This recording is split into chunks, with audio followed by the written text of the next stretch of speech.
Hello everyone and welcome to Cork in the North, episode 30. Thank you very much. We have the brilliant Sean Hegarty on the podcast today, a superb comedian from the north of Ireland. Also, please come and see me on tour. I'm sick of saying it now, lads. There's only about 25 tickets left for Belfast. So if you're listening to this in the north, please do come along.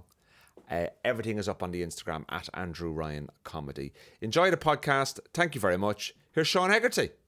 Looking good. Am I looking good, Sean? Yeah, I like it.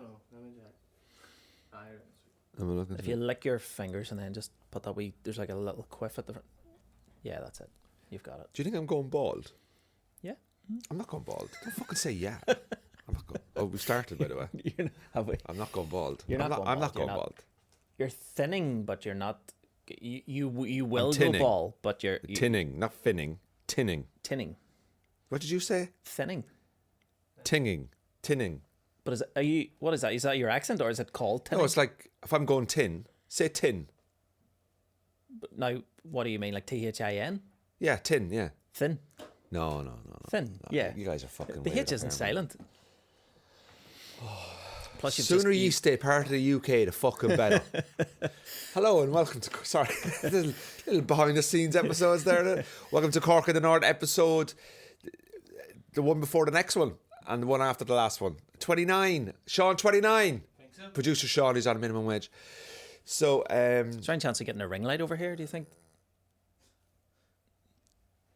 see, what you don't see as an audience member is we've got 3 ring lights to make us look amazing. Just and the he's 3. complaining that he wants more because of his damaged fucking face. Am I tinning? Give me a look at your head. How old are you now, Sean? Do you mind if I ask you? I'm 40 next December. So I'm 38. But I'm 40 next December. I see what you... No.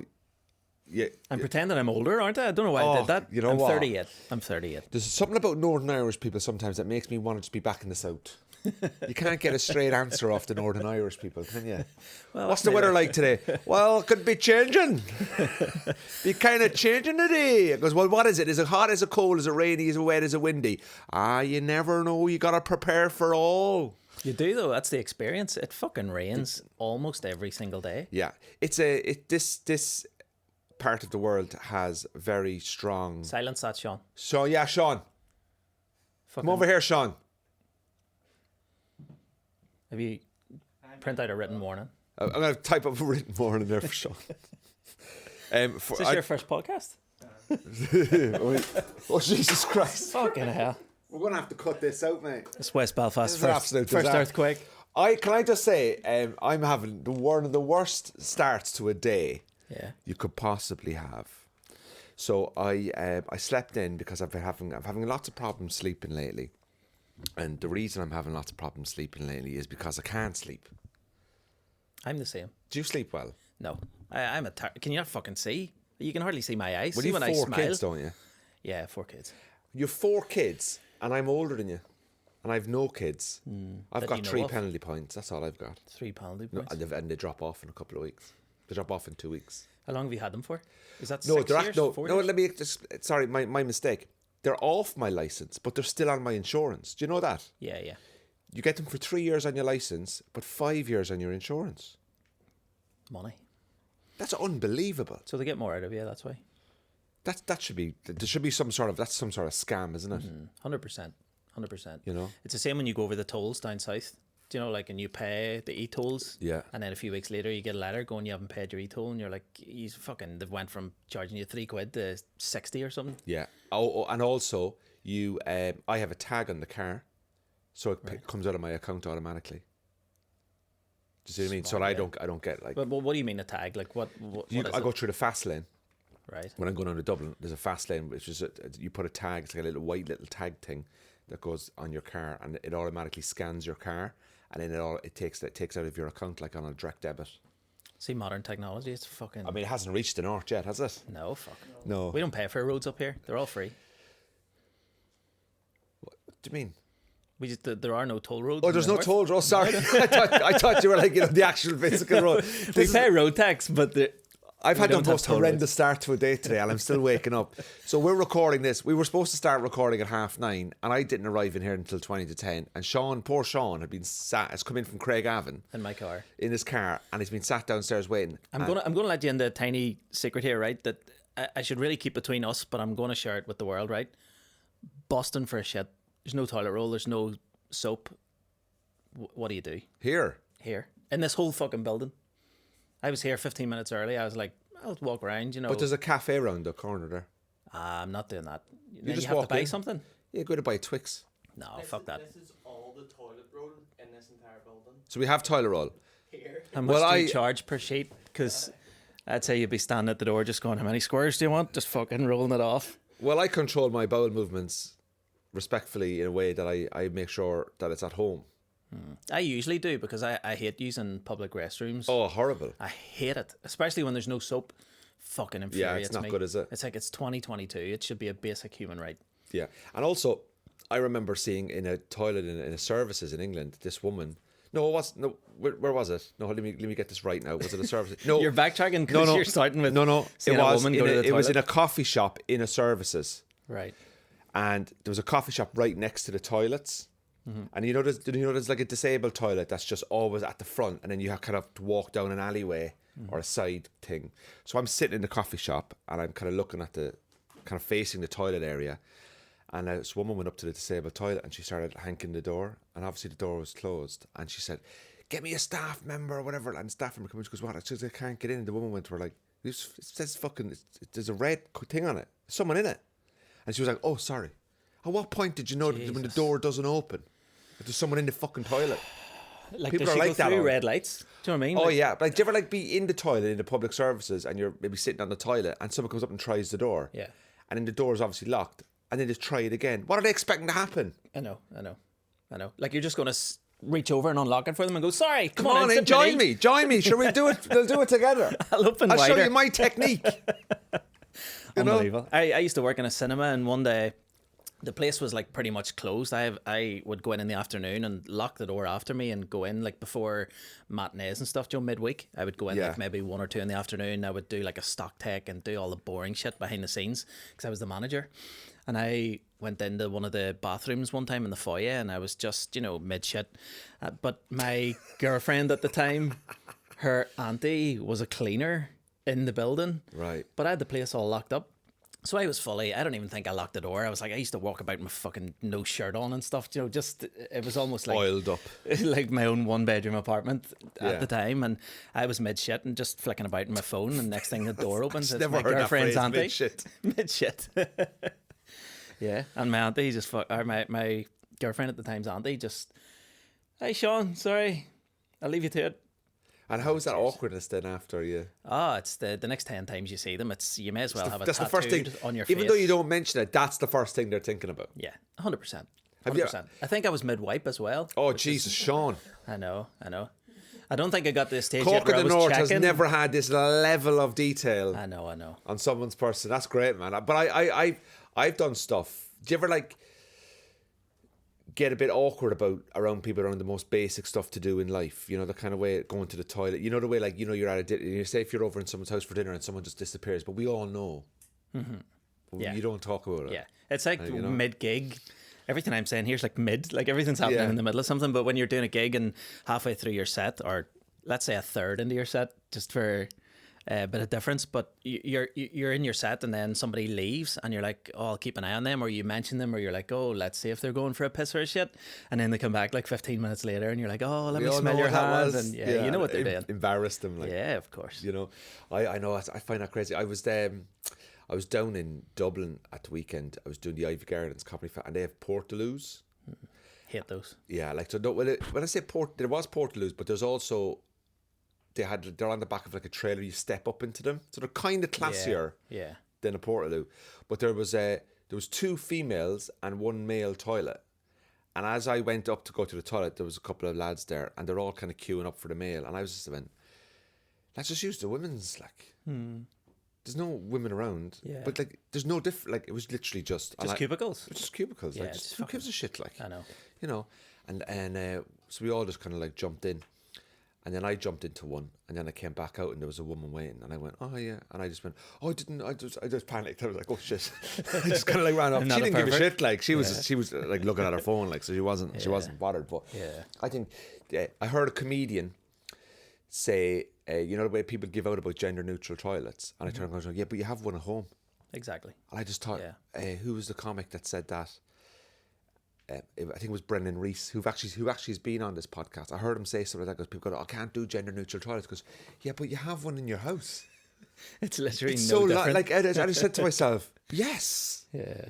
I don't understand transgender situations. You know the way you have people transitioning. I always go on the basis that I don't have an opinion. I don't write comedy about something I don't experience, witness, or I'm going through. You know the way people out there are going on about transgender issues and gender neutral toilets and non-binary and pronouns and all that. I have no clue. Do you know what that movement is? No. I've no fucking clue about it. I just say all I can do is I'm a left wing. I vote left wing, and being on the left is normally more progressive. Yeah. It kind of, isn't it? Right? Yeah, it is. It is. So I just go, tell me who to vote for whatever rights you want. You want to identify as a hedgehog or a microwave, I support you, because to be honest with you, the crazier the shit, the better for me. But that's the only thing you can do, isn't it, is vote on the policies. Do you ever protest? I went to the Black Lives Matter protest during lockdown. Were you just throwing petrol bombs at them or something like that? I was against them. You were against that? I was in a KKK gown and stuff. KKK, just standing with them. Be away with yourselves. Just fuck off. Ireland's for the Irish. No dogs. No dogs, no blacks. Oh, that is amazing. So that would have been fantastic. It was so where was it on? Where was so it on? empowering. It was in Belfast City Centre. What do you call the market area, Sean? Or Custom House Square, that's where it was. Brilliant. And took my kids and stuff too. I have photos of my kids like on one knee with the fist in the air and stuff. That's and it great, was really, really empowering for them, I think. And it was great for them to see just that, you know, like I don't think anyone else in our family, nobody else went obviously in our families, but I don't think anyone else in our families would teach them something like that. Whereas I was like, you know, we have to fucking stand up for black lives, black rights, just... We're all equal, Equality, you know, equality. That, just trying to fucking teach them good shit about the world. Yeah. But going back to the toilet thing as well, I've always wondered. See, let's just keep What this a gear change, man. If you're tuned in this week, ladies and gentlemen, this is a tough one for you. Back to the sewers.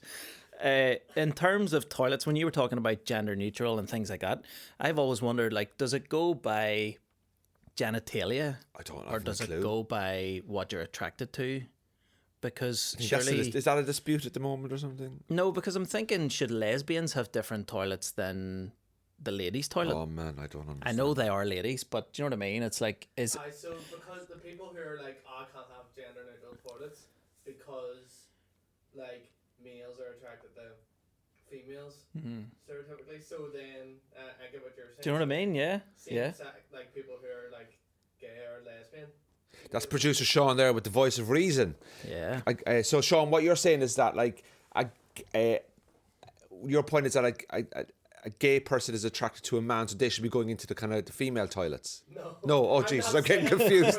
Oh, sorry, I'm so confused. I'm saying that it makes the argument that people make against gender neutral toilets. The argument people make against gender neutral toilets. Oh, I see. That's their argument. Well, it sort of contradicts their argument. It contradicts, right? See, this is the thing about this issue that I don't understand is I can't even understand it when we're discussing it. Yeah. So how the hell am I going to... I know. To me, people say, like, how do you feel about it? I go anywhere. I don't care. I've been in male toilets, and female cleaners have been in. You know, like they have a sign outside saying cleaner inside. So it kind of says, and you female cleaner going, don't bother me. We're all adults. Like we all know that we all have to go to the toilet. There's something I really... like freaks me out or makes me really like seize up when I have to piss around other people. Or number two, seize up. Like just I feel so uncomfortable. I feel it kills me to go to the toilet in front of anyone else. Okay, so when you go to the toilet, would you go into a cubicle? Yeah, I would prefer to go into a cubicle. Okay, yeah. But even though everyone that goes into a cubicle, you're thinking number two, not necessarily with me. Do you know what I mean? But I do enjoy the occasional sit down one, just so I can flick on my phone. Anyway, let's. Do you know when you talk about like going to the toilets and stuff like that? There's one thing that does bug me, and that is when you go to a gym, and you go in, and I don't go to the gym anymore now, but I do. I actually work out at home because there's a cost of living crisis, and I feel like it can be more beneficial. I go into the gym, and there's guys in the gym, and they've brought their kids, and the kids might be daughters, and I just kind of feel sometimes I get a bit like, I don't like the fact that there's a lot of men in there getting changed, and there's a dad there with his daughters.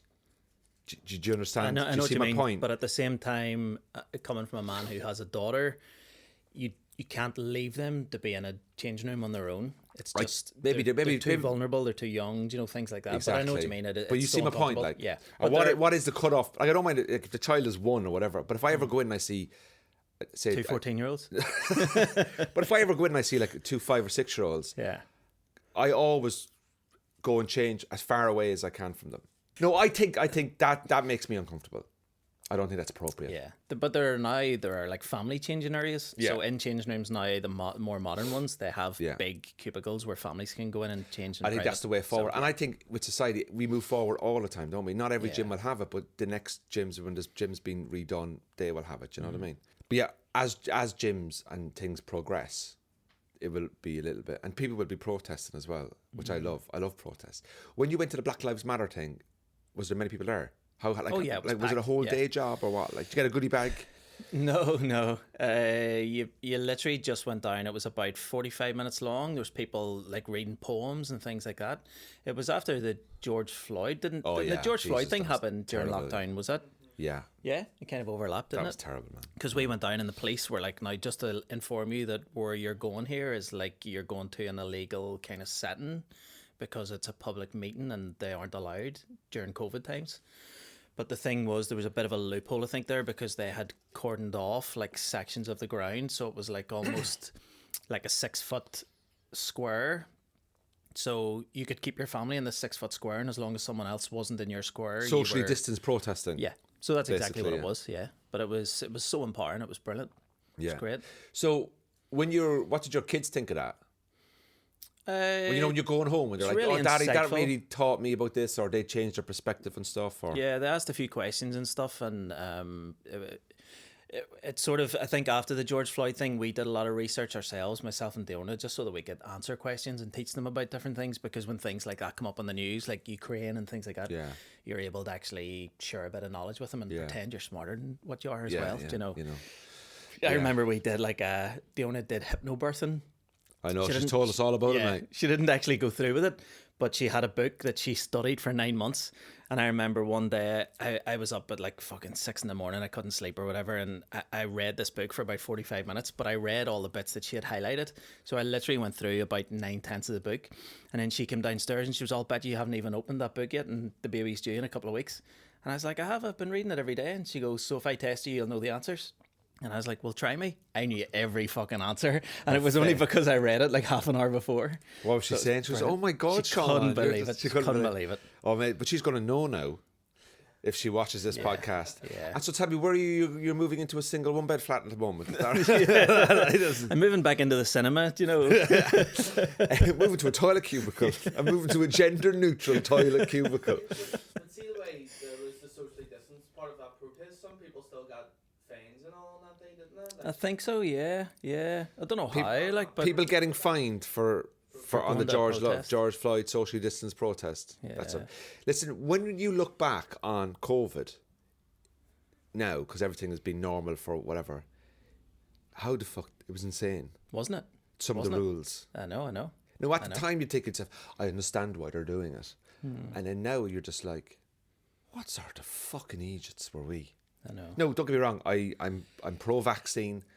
You know, I actually quite enjoyed some of the lockdown Oh, it was amazing. from a personal point of view, not from just from my point of view. But some of the stuff like walking around the restaurant, face mask on, sitting at the table, face mask off, that was just ridiculous. Yeah. What is the fucking point? Yeah. I'm all for socially distancing. I'm all for keeping people healthy. I did take it really seriously until lockdown 2, and then I went, Lock what harder. the fuck is going on here? Like, but I did all my testing. I wore my face masks. Yeah. But then when I look back at it, and I go, What a fucking mad time. How are we going to explain this? I know. In 35 years. Do you know the way like people say that, oh, growing up in Ireland and Belfast in the 70s and 80s was tough, but there's very limited video footage. In 2050, when you turn around to your grandkids and you go, oh, there was this pandemic, and they're like, prove it. Let's log into YouTube. Let's TikTok. Like, we actually have, like, they're not going to believe it. I know. But they will, they have to believe it. Yeah. Do you know what's going to be a table quiz question in about 10 years' time? What year was Euro 2020? What year was Euro 2020 played? It was played in 2021. Yeah. That's going to be because that was last year, and I'm not a fucking idiot.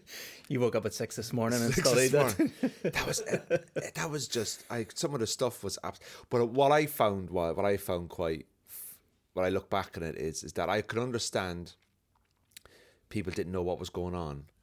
I remember I had a massive argument with my ex-girlfriend once about it. She said to me, we were all told to wear face masks, right? So we bought like face masks. And she said to me, oh, if you walk into a shop, say if I walk into a pharmacy and I have my face mask on and I come out of the pharmacy and then I turn right and I walk into Tesco, I have to change face mask. What? Because that face mask, you have to change face masks every time Contaminated, is it? Because every time you enter into another room or a shop. And I went, you're full of shit. You don't need to. So if I go uptown and I go into 10 shops, I have to have 10 different face masks. She was like, yeah, you do, yeah. And I went, no way. I said, listen, this is absolute. It was just, but obviously she realised very quickly that she thought that's what you had to do. So it drove people insane, didn't it? Like the different routes. And there was also people out there that took it massively seriously. And you know deep down they were taking it massively seriously in front of you. But when they were on their own, they didn't give a shit.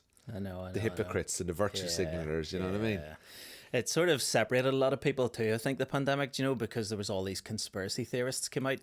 And it almost like made another kind of like sectarian issue over here, do you know, where it was like instead of Catholics and Protestants, really it felt was like believers and non-believers. It really felt like Roy Keane and Mick McCarthy Saipan all over again.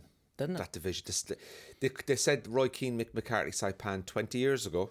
Fuck off. 2002 was the second civil war. You were either Collins, De Valera, or you were Mick McCarthy, or you were Roy Keane, and we've just had was it vaccine or no vaccine? Is that what? Is that the new one? The new one? Yeah. And I've always been on the right side of history. Michael Collins, Roy Keane, pro-vaccine. I think that's a good 3 in a row. I'll never forget Roy Keane walking his dogs that morning when he got back. Brilliant, isn't he? Yeah. Yeah. I think I said in my I think I there's something about Roy Keane I just love. I just love it. And to this day, I met one of my heroes last weekend for the first time and actually chatted to him, Tommy Tiernan. Speaking to Tommy. You've met him, haven't you? Yeah. Yeah. Fucker. Unreal. He's unreal, isn't he? Yeah. I met Tommy Tiernan at the weekend and I was just started talking to him and I just couldn't stop talking because I didn't know what. I was nervous, yeah. Do you read that like around famous people? Yeah, of course, yeah. I've talked shit to so many famous people. Dylan Moran told me to go away once. Really? Dylan You just Moran, being a nuisance or what? No, I was at Latitude Festival and we were at the big comedy tent and he walked past me and I just went, oh, Dylan, have a great one. He was like, yeah, great. I just went, all right, mate. And then I saw him on Saturday and I just didn't go up to him. Obviously, I'm not going to go up to him, but I don't. Do you think he would still know it's you though? But fuck me, he doesn't give a shit. Yeah, so there you go. You think Dylan Moran is worried about Andrew Ryan? But that's like the perfect Dylan Moran interaction. Yeah. That's exactly the way you would expect. But I still love him. My friend Tom Flight, right, who was in a sketch group with Diona, and they stayed with us for a while when we were in Belfast, and he was like, oh, I think Stuart Lee was over and he sold out, and he was like, I'd love to have went to see Stuart Lee. He's one of my favourite comedians. And me and Diona walked past him that evening at the Europa, and I was all, Stuart, sorry to bother you. He was standing eating an apple, walking past us, and I says, Stuart, sorry to bother you. Do you know I'm a huge fan? Is it possible to get a photo with you? And he was all, why? Why do you want the photo? And I was like, just I'm a huge fan. It would be nice to sort of have a picture of me and you together. And I didn't like him at all. Like I That's mad. wasn't bothered by him. And then he was like, well, if you want. So he took the apple away from his mouth and didn't smile or anything. I put my arm around him and I smiled. That's a bit full on now, Sean. Put your arm around him. I know. I was fully masked. And then I met him. I sanitized gigged twice. with him. I gigged with Stuart Lee just before the pandemic. No. Was he nice? I was dead on, yeah. Was he? So he watched me, actually. And he actually said to me, this is what he said to me after the gig. It was when I was doing my ISIS in Belfast material. He said to me, I must say, it was so nice to see somebody, he said to me, it was so nice to see a white person do stuff about ISIS. Or something like that. He didn't say white. It was more like, it was so nice to see, you know the way, like, people talk about ISIS may come from a particular background. Like, I was doing stuff on it. And he was like, it was just good refreshing. It was refreshing to see someone else from a different angle. And I just went, oh, thanks very much. And then I asked him a question. I said, do you go to Cork much? Do you ever be to Cork? And he was like, oh, I love Ireland. And he was just a bit chit-chatting. I'm a perfectly lovely man. But there's a difference between people online and reality. Yeah, especially if it's like a comedian to a comedian. Do you know, if I met him backstage at a gig and I was supporting him, I'm sure he would have been nicer. But I didn't say I do stand up, right? It was nothing. And do you know what I did? I only got the picture taken so I could send it to my mate Tom. So once I got the photo taken, they only gave me my phone back. I sent it to Tom and then deleted it. I was like, fuck him. I don't give a shit. I was like, I didn't get the photo taken for me. I don't want the photo of me and Stuart Lee. It was just to send to him to go, look who I met. Yeah. And he was like, you fucking bastard. And I was like, here, he was a dick. Just deleted it. Really? Oh, that's. I'm sure he's a lovely man. Who have you met that's disappointed you? Anyone else? Fuck, who have I met that's disappointed me? But I can understand why some people can be rude as well. Because, you know, I'm getting stopped every day on the street. Mr. Ryan, you're a legend. There's Cork a comedian in our podcast is one of the best podcasts for its availability in the area.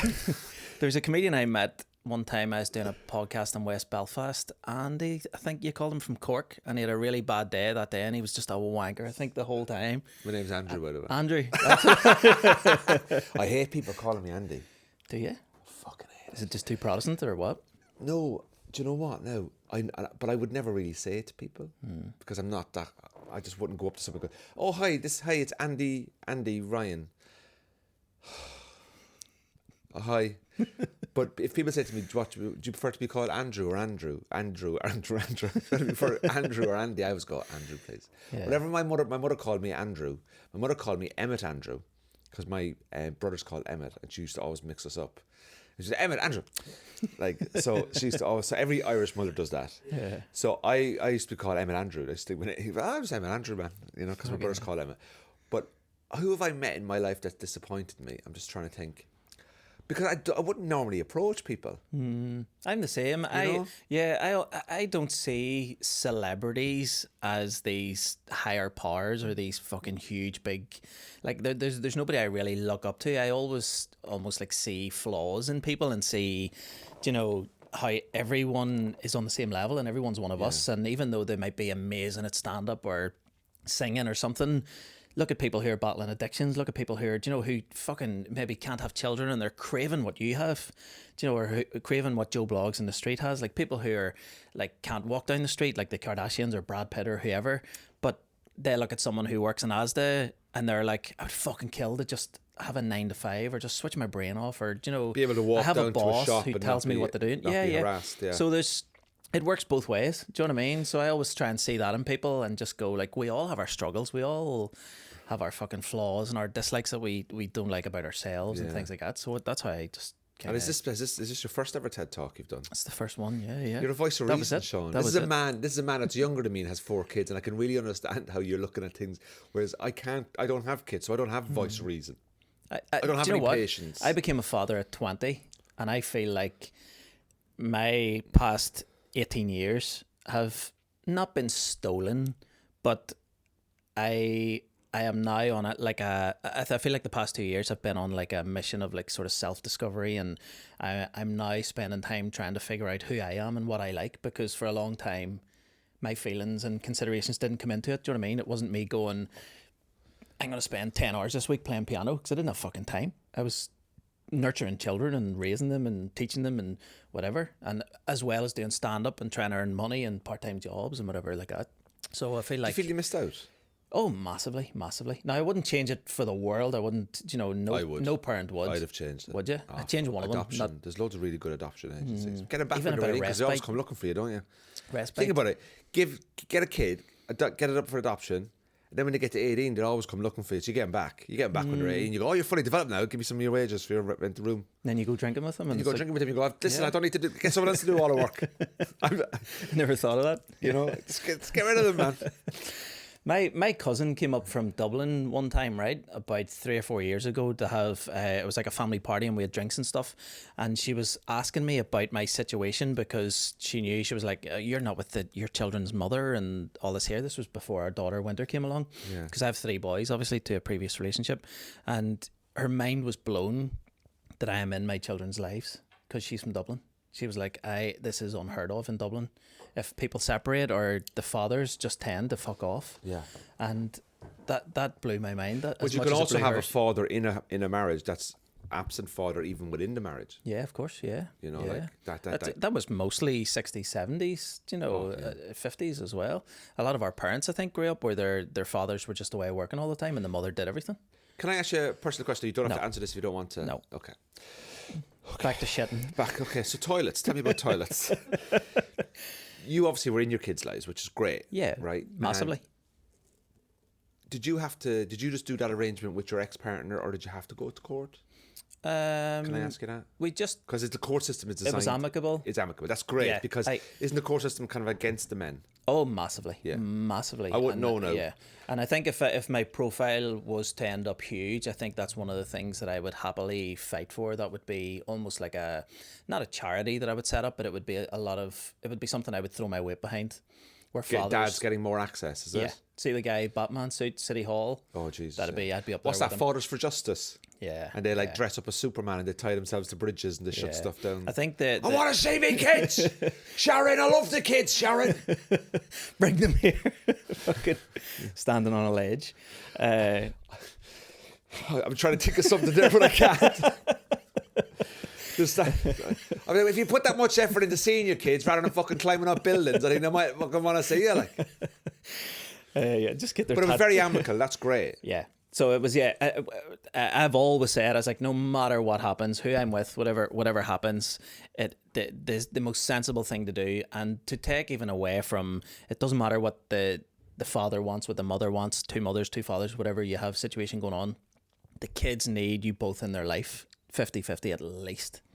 So that's what I But the kids get two bedrooms, don't they? They get 2 fucking places, 2 everything, 2 everything. 2 PlayStation 5s, 2 TVs, 2. He's not 2 happy. No, when everything. we're getting down to the money, the cost of it, I really want to see my kids. I really want to support my kids. It's very amicable with me and my ex.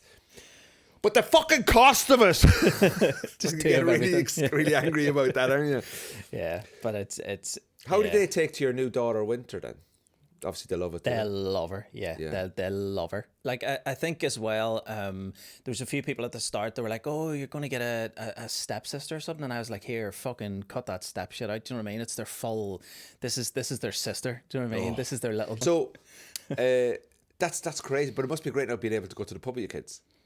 Well, the oldest one, yeah. The other. Well, saying that, when Liverpool are playing, Sean, see when lie, it's don't lie. under the table. Yeah, you can have one. I'm there. I'm like, see the vodka bottle in my bag, just fucking fill it up and then pass it up to me, and then just a little hand comes up with a pint of vodka. Yeah. Do they fight, your sons? Are they like... They 'cause fight like brothers and stuff? They fight like Margaret Thatcher and the northwest of Liverpool of England. Yeah. They fucking they kill each other. Really? They kill each other. And does your ex-partner ring you up and go, Sean, they're killing each other, kind of thing, or? We communicate through them because they're all old enough now, so they all have they have all okay. their own phones and stuff. So they would message me, sometimes. And Mom wants to know. Why are you being so aggressive? And you reply and go, tell that fucking bitch to fuck off. My son would message me and he'd be like, you need to, can you pick me up? And I'm like, yeah, if if it's, they're at their mum's that weekend or whatever, and they're like, can you pick me up? And I'm like, yeah, sure. Do you know, are you at the gym or where are you? And they goes, no, mummy's took my PlayStation off me. I'm like, I'm not fucking. Don't Mummy's play us took my off each other. Do you know what I mean? you want to come to your house to go on the other PlayStation? Yeah. Come and pick me up because she's doing something. She's fucking stopped me from doing something. And would you then be like, why is she taking the PlayStation off you? Or do you just don't question her antics? I don't question her because I See, know. that's where the do you know what I problems mean? come then, isn't it? Because it's like a different style of parenting. Communication's key. It really is. Basically, less is more. Say nothing and you kind of cause... Yeah, but see kids nowadays as well. Can I ask you a question? Has your ex-partner remarried or anything like that? No. Okay. No. And do you know what? We live like one street away from each other. Oh, jeez. So we're Can you come we're pick really me close. up? Let them fucking walk over. I know. Lazy bastard. Lazy bastard. Maybe that's the parenting. Probably is. On her side. Yeah, but kids, Joe, like when you used to fucking, your parents used to help you with your homework and stuff. Yeah. Well, And- no. No. So back in the day, right, if you had two loving parents, they would sit down with you and help you with your homework, right? But you used to ask them questions and they would know the answers to everything. Yeah. And see, even if they didn't, they would make shit up and you wouldn't know to question it. Whereas kids nowadays are so fucking switched on. If they say to you, do you know, where's the capital of Antigua? And you go, fucking Bilal or whatever. I made that up. I don't even know if Antigua's a country. And Is that it? What? I don't know. Bermuda. No, Barbuda. Barbuda Antigua and Barbuda are a country or a city. are one country. There you go. I don't really know that much about that part of the world. No, neither do I. I thought it'd be Bermuda Triangle. Planes flying and don't come out. Is it water? Anyway, Go on. yeah. So my kids would ask me a question and I would just make shit up or just answer whatever I believe or whatever I think. And then they would just go, Alexa, what's the capital of Antigua? And you're like, fucking Those bitch. bastards, man. What a bitch. Bastards I aren't know. Like, you can't get away with anything now. Nothing. Fucking nothing. Yeah. And they're so much smarter. They're so much more switched on. Yeah. My kids, my kids come out with from about 4 or 5 years ago, that's what she said. All the time. I'm like, I spit roast your mum and all that. That's what she said. I'm only joking. That was a joke. Jesus But Christ. the shit they know is mind blowing. Yeah. It's mind blowing. And do you worry that, like, do you feel are your kids like going to stay in the north, or do you think they'll like go off to like My Dublin oldest or son, London or whatever? he's waiting on his results from. He did a course there for 2 years. So if his results come back all good, he's going to Liverpool in September to live in Liverpool. Very To go good. to university. Are you kind of nervous about that? No fuck. I go Get over and rid- watch matches and stuff with him. He's a Liverpool fan. So what's he going to study? Business and finance.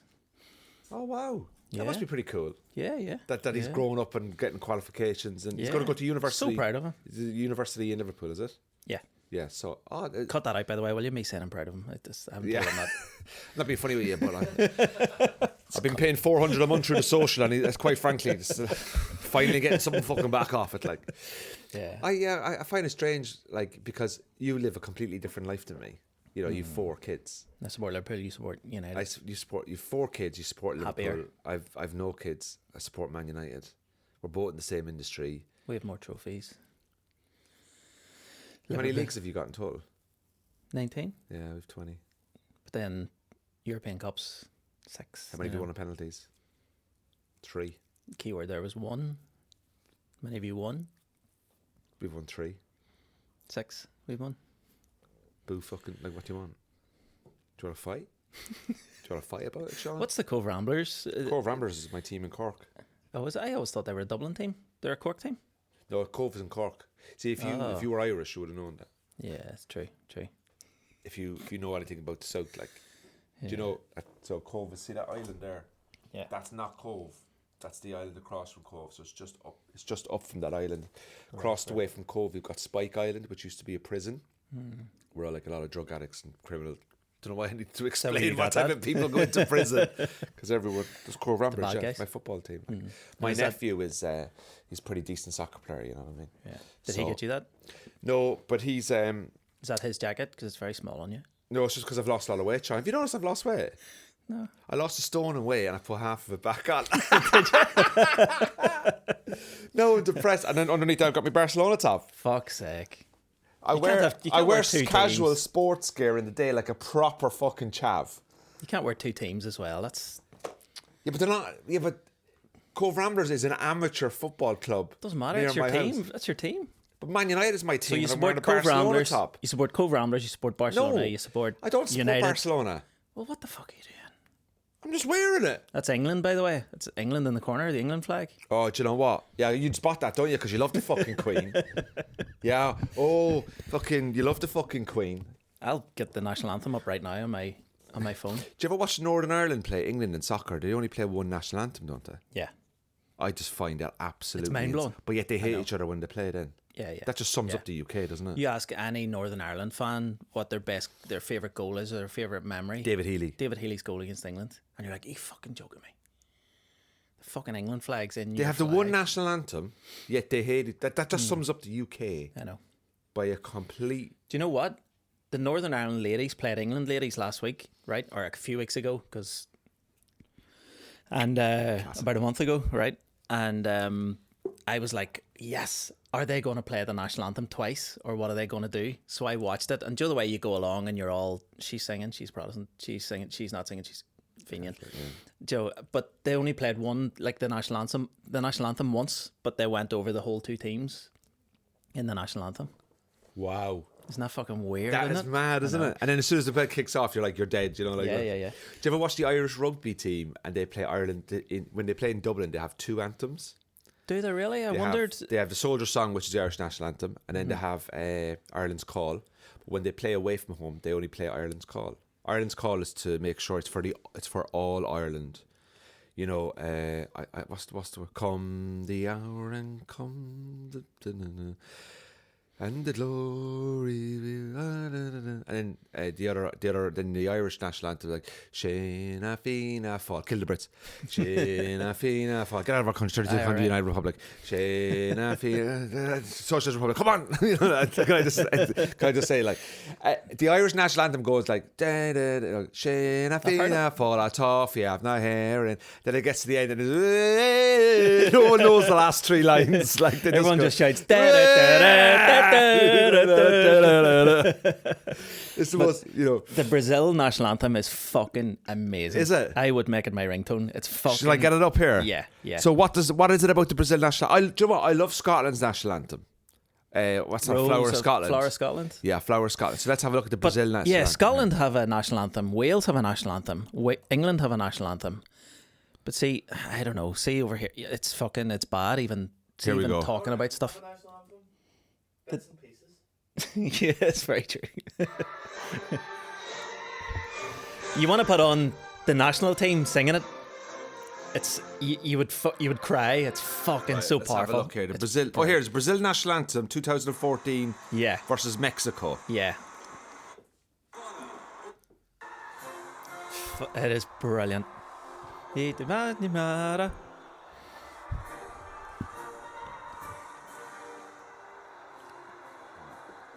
So passionate. What do you hear? Just a who's who as well of some of the greatest footballers that have ever lived. In the world, yeah.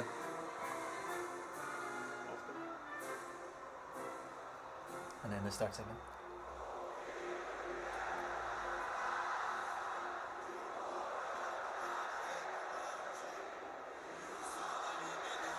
And players cry and stuff. It's amazing. It's goosebumps.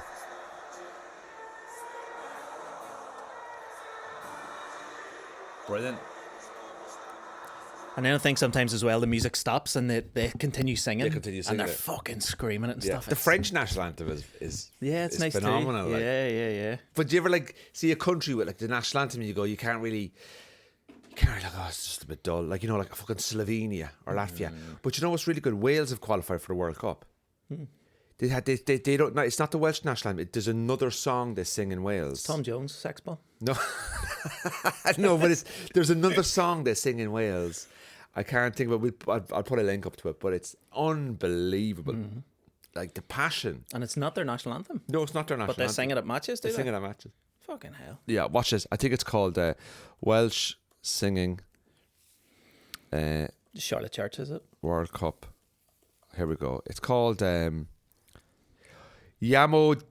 the Red Wall. Here we go. Right.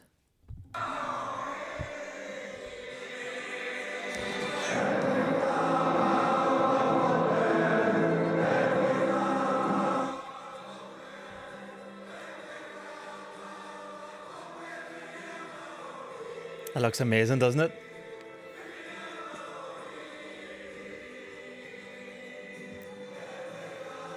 Why is Harold Bishop from Neighbours singing it though?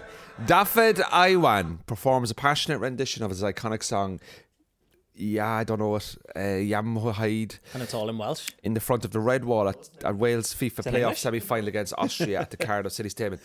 The Welsh football fans are phenomenal. I bloody love the passion they have. You know, they're going to a World Cup, and good luck to them. Ireland, obviously, we're taking the year off. We didn't want to go anyway, but I just think I love going to big events like that and seeing teams gathering a song. So when you go to Anfield and they sing "You Never Walk Alone," have you been to Anfield with your kids? Yeah. And they've done "You Never Walk Alone." Yeah. And you just sit there like you're like with my own children. We'll watch. Like it's spine tingling. Yeah, it must be. It's fucking beautiful. Is it it? really is. There's a video as well. One of the best renditions of "You'll Never Walk Alone" I've ever heard. There's a couple ones. There's one when Liverpool played Celtic and the whole stadium was singing it. Because Celtic's singing as well. Yeah, because it's a Celtic song as well. But they sang it in Australia on an Australian tour about 5 or 6 years ago when Gerrard was the captain, and there was like 104,000 people in the crowd or something. And everyone in there was there supporting Liverpool, even though they were playing like an Australian team, but nobody gave a shit. Pre-season. Pre-season friendly. And that rendition is fucking unbelievable. Spine tingling. But one time, Dortmund as well in the Champions League. Dortmund also sing it. Did Yeah, Dortmund sing "You Never yeah. Walk Alone" as well? Wow. It's obviously Celtic, Liverpool, and Dortmund sing it. There's plenty of teams doing it. They're not alone, are they? Like, I it's know, like I know. loads of people doing it. Like, I was Yeah, remember you're no one- longer alone. That's what they say now. one of the greatest nights in my life in sport. There's a couple of things that I've done. So you've obviously there's certain things that happen in your life that you'll always kind of look back on, and you think to yourself, that was a great night. I'll give you an example. A couple of sporting things that I saw that I was at. I was at the 1991 Rugby World Cup, Ireland Australia at Lansdowne Road, and we were leading up until a couple of minutes before the end, and Australia scored a try to knock us out of the World Cup, and I was at Lansdowne Road, and I'll never forget being at that match. I was only 10 or 11 years of age. The second one was I had a season ticket at Manchester United for 5 seasons, and I went to Man United. Obviously, I went to all the games, but I went to Manchester United, Barcelona, 2008-2009 Champions League semi-final. We played Chelsea in the final in Moscow, and we won on penalties. It was 0-0 from the first leg. Ronaldo had missed a penalty over in the Nou Camp. I'm behind the goal at Old Trafford. It's Champions League semi-final. Remember, Champions League semi-final, it's always bright at the start of the game. Yeah. And it gets dark, say, the first 35 minutes, Yeah. it's bright. You know that kind of feeling, right? Yeah. And I'll never forget walking into the ground, and they had stuff on the seats to hold up, and it was just like the whole stadium spelt out "Believe." Anyway, when Paul Scholes scored after 24 minutes to put us 1-0 up, I can honestly say it was one of the greatest things I've ever seen. The singing songs about George Best, Busby Babes, and you just leave that night. You go, I've witnessed something tonight. I just witnessed something. Just special. It was just special, man. Me and my son James went to Liverpool Leicester. Now it was Carabao Cup last season, right? But it was when Liverpool were getting beat 3-1 and they came back to draw 3-3, and Minamino scored in like the 97th minute or something to bring it into extra time. Oh, yes. And then we won on penalties. Yeah. And when that goal went in to make it 3-3, like we had lost our voices after about 20 minutes, and we were in like the corner up high, but we were like, it was us and a couple of lads in front of us were the only ones singing, but we were like starting songs and fucking just screaming and just making our voices heard. And then when that goal went in, the place erupted. I ran down the stand. I was hugging people I'd never met before. It was just amazing. And just being there with my son, he bought me the tickets for my birthday. Yeah. So just knowing that, and the reason why we were going, that like I wouldn't have been there if he hadn't have bought me the tickets for my birthday. It was just so special. It's just some things you do in your life that you kind of go, fucking hell. Like I remember being asked to host a gig at the Albert Hall in Manchester, and I was like, okay, what is, because it's not a comedy gig, it's a music gig. And I was like, right, okay, just to let you know, it's basically the old Joy Division are going to be performing. I was like, what? And next thing you know, Joy Division, you know, one of my favourite bands, obviously. If Manchester? Yeah, from Manchester. Yeah, yeah. Ian Curtis, I think it was Macclesfield, which is kind of just like outside. It's close. But turned up anyway, and they did Lovell Terrace Part in a church, and there was grown men crying in it. Like, Really? and I was just like, It's amazing. what the fuck? And I was able to go backstage as well. Do you know what I mean? Yeah. And it was in Manchester, you know, where, you know, the band, obviously Ian Curtis took his life and stuff. So I also went to see Fleetwood Mac, and I was up the front. That was pretty cool. Just to see Lindsey Buckingham play a guitar for 2 hours without a plectrum. What's a plectrum? It's the thing you hold when Pluck? you. Yeah, he's just like that. Look, Fucking hell. it's just like that. See if It's you just asked me. phenomenal. See if you asked me to name a Fleetwood Mac song. Tell me and you had lies, gone to tell my me head, sweet little I lies. couldn't tell you one Fleetwood Mac song. Say you will, tell me one more. Do you not like Fleetwood Mac? No. They're a It's not that I don't like them. I don't. My memory Chain, is so shit. Did you know the song The Chain? Formula One? Doom. The intro music? No, don't think so. I don't watch Formula One either. You know, So. yeah, I don't watch Formula One. I think Formula One's a lot of shit. Oh, it's bollocks, isn't it? Fucking Just driving stand on around the in fucking- circles for 100 times. Stand on the motorway bridge and just watch cars go Fucking past. load of bollocks, What a man. waste of time. Waste of fucking the bastards. But saying that, see people Bastards. who aren't into sport, especially football, I really feel sorry for them. Well, I think you should always have some interest in a sport, whether it's Formula One or cricket. I get that. I understand that.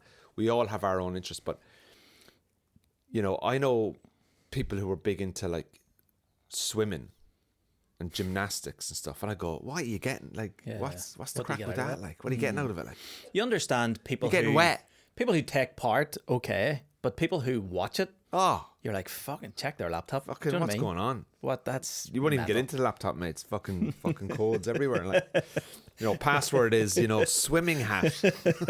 Like, you know what I mean? I don't get, deep end. Huh? I don't get golf. Like, You I don't know. get golf, Sean, do you? not really. I would watch 5-minute highlights, and that's as far as it goes. Like the end of the news. Do you know, like it's a shit sport when it's at the end of the sports section on the news. Do you know, when it's like nobody really cares, but They have to do it. there's McElroy hitting it from 50 yards. Would you know No what interest. sport are you into, Sean?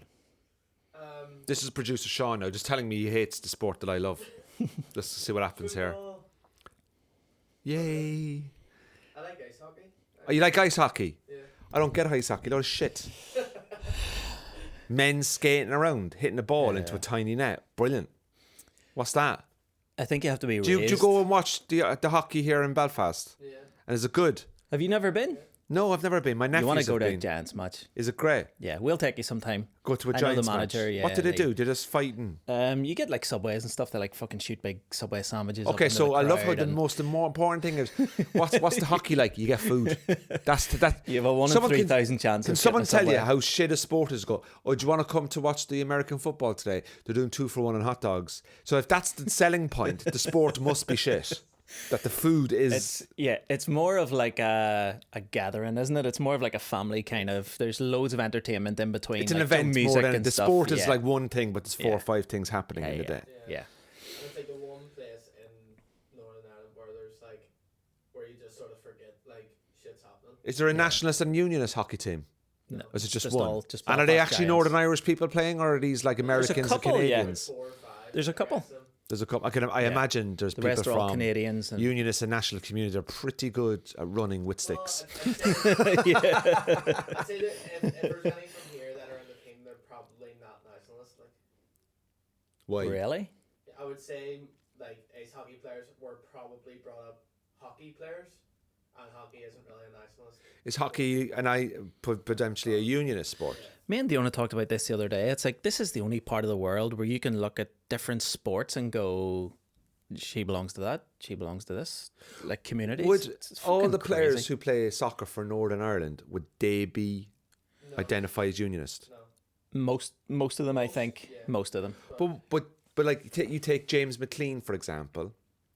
Fuck. He's from Derry. Yeah. Plays for the Republic, and he gets a lot of shit, doesn't he, James McLean? If Oh, they're I- nationalists and they play for Northern Ireland, it means they're shit. Means that they're not- They can't get on the south. So if they're nationalist and play for Northern Ireland, they're dog shit. Brilliant. Neil Lennon. Neil Lennon. Oh yeah, he could have played for. He was good though. He was great. But he got death threats and shit. Is he? Yeah. He's Irish, isn't he? Yeah. Is he? I Yeah, don't yeah, know. yeah. Like, Yeah. is Neil Lennon? It's terrible that we're still trying to I figure know. out what part of the community. Like, I don't even sometimes. I mean, I don't sometimes don't even identify as Irish. I just identify as being from Cork. Yeah. Come see me on tour. But anyway, so if you play for Northern Ireland and you're a nationalist, you're shit. But if you play for Northern Ireland and you're unionist, you're brilliant. Is that right? I think so. But if you play for Northern Ireland, if you're born in Northern Ireland, you can't play for England. No. No. But you can play for Great Britain in the Olympics. Yes. Yeah. Yeah. So you could have an Irish nationalist representing Great Britain in the Olympics, couldn't you? Because they play for Northern Ireland. Yes. Technically, yeah. Yeah. Yeah, an Irish national, but not. You couldn't play for the Republic of Ireland, but then Yeah. represent Great Britain. Like Declan Rice played for Republic of Ireland. Yeah. Jack Grealish played for the Republic of Ireland. And then switched. And then switched back to, we won't Them mention boys. it, them boys. We could have won the World Cup with them too. Imagine Jack Grealish. Well, we in could the have centre of qualified. Don't midfield. get ahead of yourself. We could have qualified. Imagine Jack Grealish, Declan Rice, and Jeff Hendrick. What a fucking squad. Jeff Hendrick wouldn't know how lucky he was to be playing around two £100 million players. Jeff Hendrick, I'm only worth about 500 grand. I like Jeff. He's a good player. Don't hate me. Sean Hegarty, thanks for coming into the podcast this week. Pleasure, Really appreciate it. Good to see you. It's good to see good to see you. What were you going to say? I don't know what I was going to say there. Do you know what I mean? Wait, what gigs have you got coming up? And your podcast. Tell us about your podcast. Yeah, my podcast is called 1212. Football. No. 1, Like 2, 1, 2. mic check. 1212. 1, 2, 1, 2. Yeah, so it's the 1212 podcast. It's out every Wednesday. It's on Spotify, Apple. Usual stuff. Yeah, And what are you things like doing on it? that. Just talking to celebrity friends and comedians. Celebrity friends, I haven't been invited. You'll be on soon. So I know I'm busy, mate. You'll be on a fucking. I'm busy, mate. Busy. You'll be on with me probably, and it'll be out before this is even. Oh, out. fucking, you know what? Less of the attitude, Hegarty. Go off now and claim some more money on the social for the fucking kids, pal, that I'm paying for. I will. I'm sorry I shouldn't have said that. Sean Hegarty, ladies and gentlemen, thanks very much. Thank Cheers, you. Sean. I'm going to clap myself.